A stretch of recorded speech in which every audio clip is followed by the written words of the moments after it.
저는 작년 여름에 와서야 알게 되었습니다. 언론을 통해서였습니다. 김장하 선생이라는 분이 계셨다는 거요. 경남 진주에서 60년 가까이 한약방을 하신 분이었습니다. 기사를 보는데 가슴이 먹먹해졌습니다. 100억 원이 넘는 사재를 들여 명신고등학교를 설립하고 1991년에 학교를 국가에 헌납하셨다는 내용이었습니다. 그리고 1000명이 넘는 학생들에게 장학금을 주셨다고 했습니다. 하지만 정작 본인은 어떻게 사셨을까요? 저는 그 대비가 충격이었습니다. 예전에 저는 기부를 이렇게 생각했습니다. 여유 있는 사람들이 남는 걸로 하는 거지. 그래서 저도 제 것을 먼저 챙기고 남으면 주겠다고 생각했습니다. 실제로는 남는 게 없었습니다. 늘 제게 필요한 게 더 많았으니까요. 새 옷, 좋은 차, 편한 집, 그런 것들을 먼저 채우고 나면 남에게 줄 게 없었습니다. 그게 당연하다고 생각했습니다. 나도 힘들게 산다고 생각했으니까요. 그런데 김장하 선생님 이야기를 읽으면서 깨달았습니다. 제가 틀렸다는 거요. 첫 번째로 놀란 건 선생님의 시작이었습니다. 경상남도 사천시에서 태어나 동성중학교를 졸업한 후에 한약방에서 점원으로 머슴살이를 하셨다고 합니다. 가난한 집안이었습니다. 그래서 중학교를 겨우 졸업하셨습니다. 하지만 해방 이후 처음 시행된 한약사 국가 자격 시험에 합격하고 1963년에 남성당 한약방을 개업하셨습니다. 그 나이가 19세였다고 합니다. 저는 그 나이에 뭘 했을까 생각해봤습니다. 아무것도 한 게 없었습니다. 그냥 놀고 먹고 그렇게 살았습니다. 하지만 선생님은 그 어린 나이에 이미 남을 돕기 시작하셨습니다. 20대 중반부터 이미 주변에 어려운 학생들의 공납금을 대납하기 시작했다고 합니다. 지금 와서야 보니 제가 부끄럽습니다. 두 번째로 놀란 건 선생님의 한약방이었습니다. 약값이 저렴한데도 불구하고 품질 좋은 약재를 쓰고 약의 효험도 좋다는 입소문이 났다고 합니다. 그래서 연일 전국에서 몰려드는 손님들에게 새벽부터 대기 번호를 나눠줘야 할 만큼 문전성시를 이뤘다고 합니다. 심지어 기다리다 지친 이들이 근처에 있는 다른 한약방에 가서 약을 짓기도 해서 경쟁 가게들이 덕을 봤다는 이야기도 있었습니다. 그만큼 돈을 많이 버셨을 겁니다. 그런데 선생님은 그 돈으로 무엇을 하셨을까요? 학교를 세우셨습니다. 그리고 장학금을 주셨습니다. 본인을 위해서는 거의 쓰지 않으셨습니다. 선생님께서는 이미 알고 계셨을지도 모르겠습니다. 돈의 진짜 가치가 무엇인지를요. 세 번째로 놀란 건 선생님의 태도였습니다. 셀 수 없이 많은 학생들에게 장학금을 지원했지만 장학생 명단을 따로 공개하지도 않았고 장학생 초대 행사를 열지도 않았다고 합니다. 누군가 도와준 사람이 몇 명이나 되느냐는 식으로 물으면 아예 입을 닫아버리거나 기억이 안 난다고만 일관했다고 합니다. 심지어 돈을 주면서도 어떤 간섭이나 주문도 하지 않았고 그저 있는 그대로 바라보기만 했다고 합니다. 저는 이 대목에서 정말 놀랐습니다. 요즘 세상엔 100만 원만 기부해도 SNS에 올립니다. 사진도 찍고 인증도 하고 칭찬도 받습니다. 하지만 선생님은 수십억을 쓰시면서도 아무 말도 안 하셨습니다.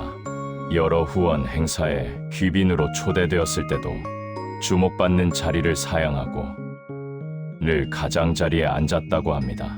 지금 와서 생각해보면 제 태도가 창피합니다. 저는 작은 것 하나 해주고도 크게 말했으니까요.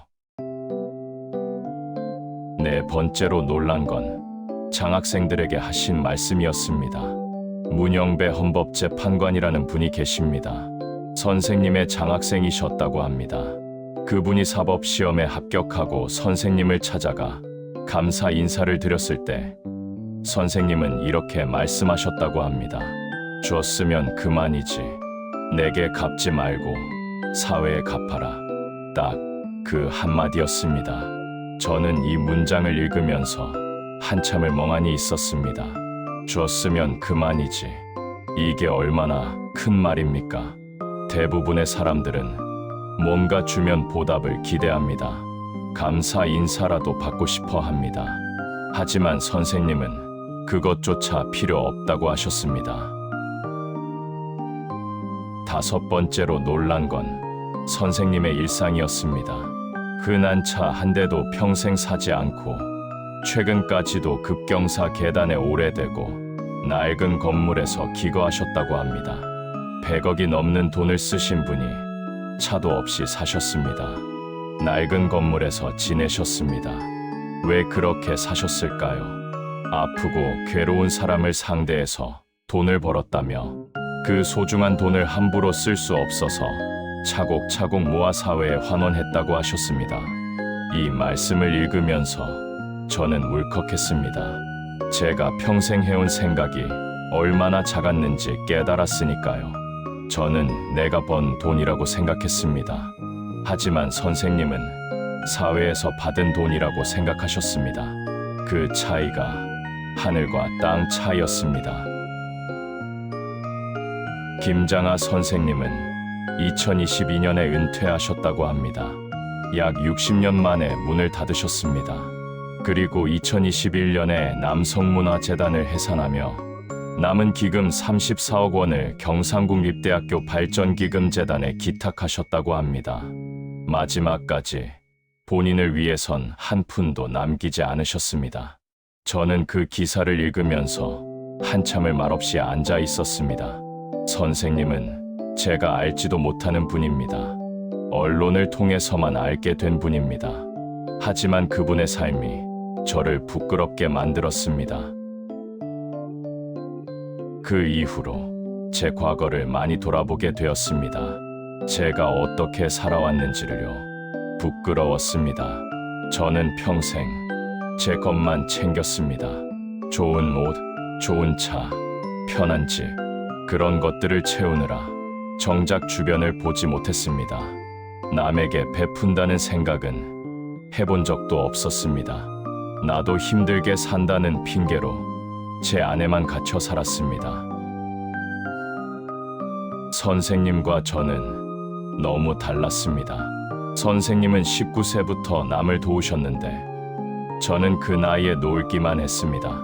선생님은 100억을 쓰시면서도 아무 말 없으셨는데 저는 작은 것 하나 해주고도 티를 냈습니다. 선생님은 낡은 건물에서 사셨는데 저는 늘 더 좋은 곳을 원했습니다. 그 차이가 얼마나 큰지 이제야 알았습니다. 늦었습니다. 이미 제 나이도 많고 제 방식대로 살아온 시간도 깁니다. 하지만 그래도 할 수만 있다면요. 나보다 못한 사람들을 위해 조금이라도 보탬이 될 수 있도록 노력을 해보고 싶습니다. 어떤 방법이 될지는 아직 모르겠습니다. 선생님처럼 큰일은 못하겠지만 제가 할 수 있는 작은 것부터요. 이 영상을 보시는 분들께서는 이미 그렇게 사셨을 겁니다. 평생을 남을 위해 사셨을 겁니다. 저는 이제야 그 뜻을 조금 알아갑니다. 돌아보면 제가 평생 추구해온 것은 제 편안함이었습니다. 좋은 옷, 좋은 차, 좋은 집, 그런 것들을 가지면 행복할 거라 생각했습니다. 하지만 김장하 선생님은 그 어떤 것도 가지지 않으셨습니다. 낡은 건물에서 차도 없이 검소하게 사셨습니다. 그런데 그분은 행복하셨을 것 같습니다. 장학생들은 대가에 대한 부담 없이 자유롭게 자신이 하고 싶은 바를 마음껏 펼칠 수 있었다고 회고한다고 합니다. 선생님이 주신 건 돈만이 아니었습니다. 자유였습니다. 부담 없이 살 수 있는 자유요. 그게 얼마나 큰 선물입니까? 선생님을 직접 뵌 적은 없습니다.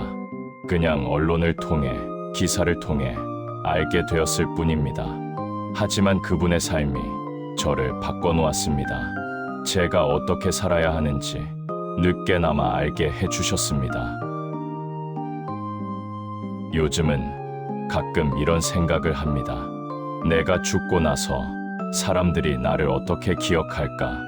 그 사람 좋은 차 타고 다녔지. 이렇게 기억될까? 아니면 그 사람 남 위해 뭔가 했었지. 이런 말 한마디라도 들을 수 있을까? 부끄럽습니다. 제 과거가, 제 삶이 부끄럽습니다. 선생님은 평생을 남을 위해 사셨는데 저는 평생을 제 것만 챙겼습니다. 그 차이가 너무 큽니다. 지금 와서 생각해보면 품격이라는 건 얼마를 가졌느냐가 아니었습니다. 얼마를 나눴느냐였습니다. 김장하 선생님은 평생을 그렇게 사셨습니다. 본인은 검소하게, 남에게는 아낌없이. 저는 언론을 통해서만 그분을 알았습니다. 하지만 그분의 삶은 제 삶을 바꿔놓았습니다. 선생님께서는 이미 알고 계셨을 겁니다. 진짜 풍요로움이 무엇인지를요. 저는 이제야 그 무게를 조금 느껴봅니다. 나눔에 담긴 품격의 무게를요. 외모에서 나오는 품격보다는 내면에서 나오는 품격이 더 고귀해 보입니다. 시청해 주셔서 고맙습니다.